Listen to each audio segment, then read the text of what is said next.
There's an emerging trend that has young people turning to their grandmothers for inspiration. It's called Grandmacore. It's making hobbies from the past, like knitting. Cool again. Yeah. The first thing I thought of when Aaron, our producer, sent out this topic was, where is Katie Steiner? Yeah. Katie Steiner is She's partaking in Grandmacore right now. 100% Yeah. for sure. Yeah. So. What would you say? How would you describe Grandmacore? If you had a definition of Grandmacore, how would you say it? I would say knitting, sewing, and I think for a long time, a lot of those things, you know, I don't know how many people my age or younger are sewing right now, but I think more and more people are sort of getting into that knitting, baking, gardening.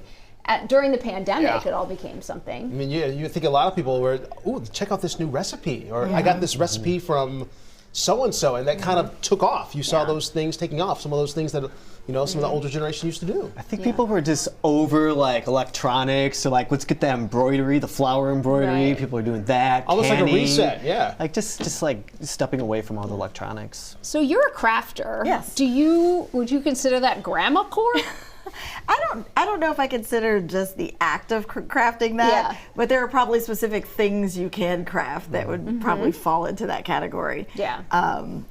I'm sure I've got something. Maybe like scrapbooking or something could fall into a category like that, I would say. But yeah, Okay, when I say hot dish or casserole, doesn't that just scream Grandmacore? Yeah. Right there? That just screams, Minnesota screams Grandmacore. Right. And I don't know if this is like a whole new trend that everyone's now sewing and knitting and stuff, or if Instagram came up with this cool term called Grandmacore. Okay, maybe, and then made like cute little doilies and said, "Look, here's my Grandmacore." Look at this trend; it's taken off. Grandmacore. It's taken off among young people. What do you know? It's amazing how that happens. Yeah. I don't know. I've always loved a good cardigan. You know, Me too. Nice. Have you made your cardigan. own though?